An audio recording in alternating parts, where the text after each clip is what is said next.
Hi මගේ YouTube channel එකට ඔයාලව ආදරෙන් පිළිගන්නවා. අද මම කියලා දෙන්නේ මූලික ගෙතුම් වර්ග වල එන single crochet එක ගැන.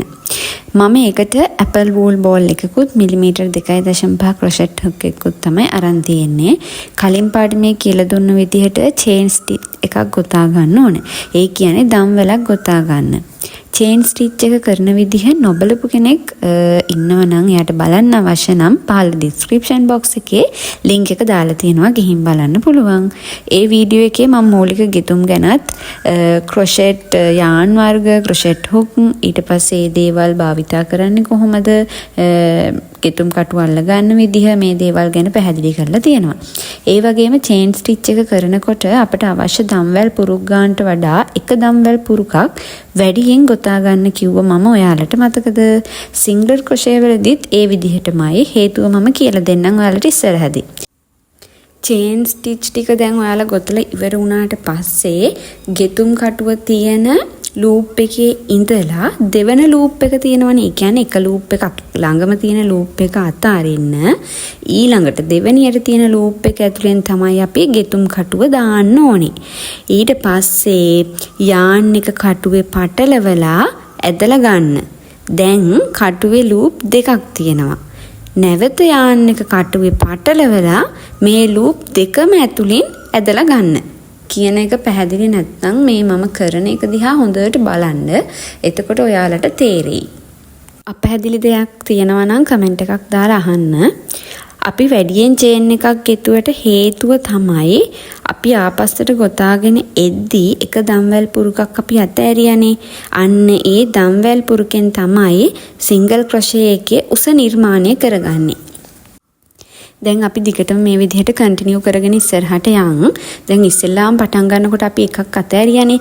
හැබැයි ඊළඟට අපි ගොතාගෙන යනකොට ළඟම තියෙන එක අතාරින්නේ නැහැ. ඒ හැම ලූප් එකකටම, ඒ කියන්නේ හැම දම්වැලකටම සිංගල් ක්‍රොෂේ එක කරගෙන යන්න ඕනේ ඉස්සරහට.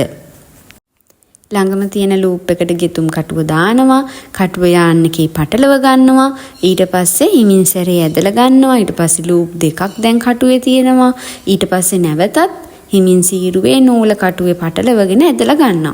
මේ විදිහට දිගටම කන්ටිනියු කරගෙන යන්න. මේක තමයි සිංගල් ක්‍රොෂේ එක. ඒ පේලියම ගොතාගෙන ඉවරුණාට පස්සේ දෙවන සිංගල් ක්‍රොෂේ පේලිය ගොතා ගන්න විදිහත් මම ඔයාලට කියලා දෙනවා. එතකොට මේ චේන් ටිකට ඔයා සිංගල් ක්‍රොෂේ ටික කරගෙන ඉවර වුණාට පස්සේ ඔයා අන්තිමට ගොතලා තව චේන් එකක් ගොතා ගන්න. කියන්නේ මම ඔන්න පෙන්නනවා මේ විදිහට දාලා ඉවර වුණා. ඊට පස්සේ ඔන්න චේන් එකක් මම දැන් ගොතනවා. ඔන්න ඔහොම. දැන් මේක අනිත් පැත්ත හරව ගන්නවා. ඔන්න ඔය විදිහට. තේරුණාද ඒක? ඊට පස්සේ අපි ඊළඟට තියෙන ලූප් එක ඇතුලෙන් කටුව දාලා යාන් එක ඇදලා අරගෙන නැවතත් දැන් ලූප් දෙකක් නිර්මාණය වෙලා තියෙනවානේ. නැවතත් යාන් එක කටුවේ පටලවගෙන ලූප් දෙක ඇතුලෙන්ම ඇදලා ගන්නවා. අර විදිහටම කලින් පේලිය ගෙතුව විදිහටම මේක දිගටම කන්ටිනියු කරගෙන යන්න ඕනේ. අපි දැන් පළවෙනි පේලිය ගොතාගෙන යනකොට නම් එක නූල් පොටයි අපිට අහු වුණේ. හැබැයි දැන් මේක අනිත් පැත්ත හරවගෙන දෙවෙනි පේලිය ගොතාගෙන යනකොට මේ මුදුනේ නූල් පොටවල් දෙකක් තියෙනවා. ඒ දෙකම ඇතුලෙන් තමයි අපි ක්‍රොෂෙට් හුක් එක දාන්න ඕනේ.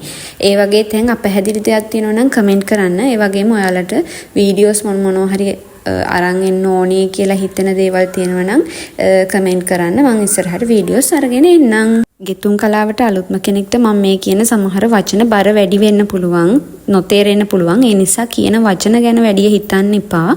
වීඩියෝ එකේ කියලා දෙන කරන විදිහ තියෙනවනේ, පැහැදිලිව පේනවනේ. ඒ විදිහට ඔයා ක්‍රොෂෙට් හුක් එක හසුරවලා මේ විදිහට කරගෙන යන්න. එතකොට මේක අමාරු දෙයක් නෙමෙයි.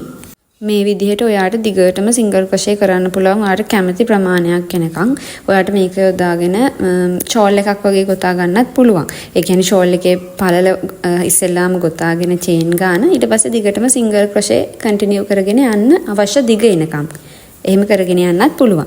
මම ඔයාලට ඉස්සරහට මේ සිංගල් ක්‍රොෂේ එක භාවිතා කරලා ගෙදර වැඩට පාවිච්චි කරන්න පුළුවන් නිර්මාණයක් ඉස්සරහට කියලා දෙනවා. ඒක ඊළඟ වීඩියෝ එකෙන් අරන් එන්න තමයි මම බලාපොරොත්තු වෙන්නේ. ඉතින් අද කියලා දුන්නු දෙයින් මොනවා හරි අපැහැදිලි දෙයක් තියෙනවා නම් අහන්න. මේ ගෙතුම අවසන් කරන්නේත් අපි අර කලින් වීඩියෝ එකේ මම කියලා දුන්න විදිහටම තමයි. අවසන් සිංගල් ක්‍රොෂේ එක කරලා ඉවර වෙලා වැඩිපුර චේන් එකක් ගොතා ගන්න ඕනේ. ඊට පස්සේ ඒ චේන් එක ඇදලා මුදුනෙන් කපලා යාන් කෙලවර ඇදලා හොඳට තද කරගන්න ඕනේ.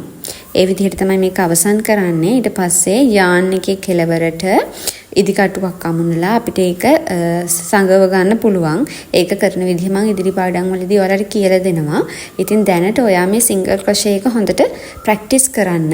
ඊළඟ වීඩියෝ එකේදී ඔයාලට මේ ක්‍රොෂේ සිංගල් ක්‍රොෂේ එක අනිවාර්යයෙන්ම අවශ්‍ය වෙනවා. ඒක නිසා හොඳට ප්‍රැක්ටිස් කරගෙන තියාගන්න.